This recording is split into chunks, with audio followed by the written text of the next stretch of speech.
Assalamualaikum warahmatullahi wabarakatuh.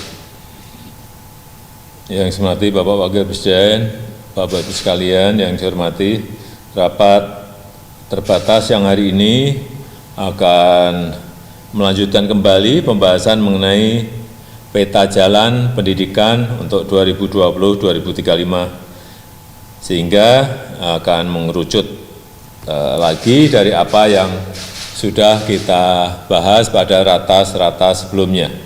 Karena kita harus mengantisipasi perubahan-perubahan besar yang terjadi di dunia ini, mulai dari disrupsi teknologi yang berdampak pada semua sektor, baik penerapan otomatisasi, artificial intelligence, big data, internet of things, dan lain-lain, yang kita juga harus mengantisipasi perubahan demografi, profil sosioekonomi dari populasi yang termasuk perubahan dalam pasar tenaga kerja yang lebih fleksibel, perubahan lingkungan, hingga perubahan struktural yang sangat cepat akibat pandemi COVID yang kita alami sekarang ini. Misalnya pembelajaran jarak jauh, percepatan digitalisasi maupun less kontak ekonomi.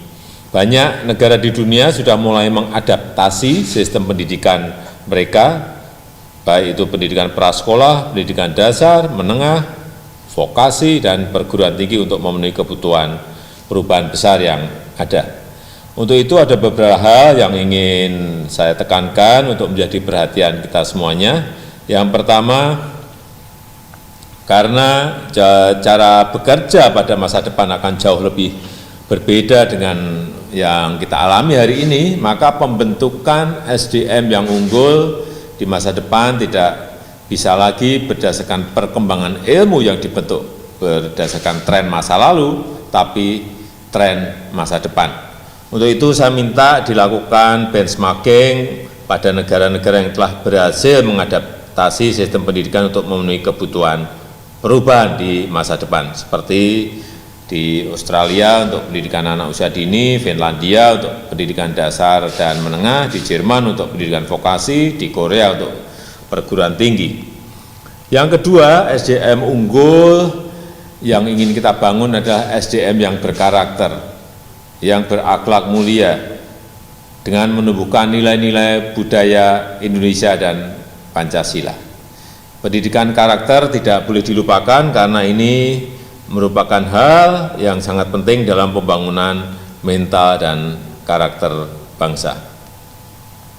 Yang ketiga, ada target-target yang terukur.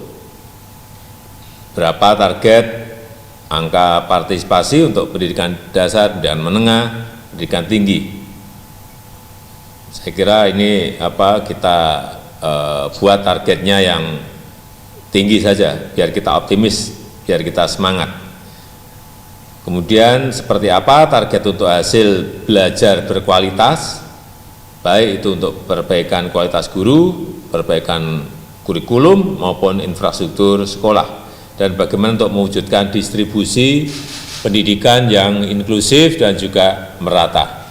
Yang keempat, saya ingatkan bahwa kemampuan untuk melakukan reform tidak hanya ditentukan satu kementerian, Kemendikbud, tapi juga memerlukan dukungan komunitas pendidikan, dukungan dari kementerian lembaga, dukungan masyarakat, pemerintah daerah, juga kemitraan dengan swasta.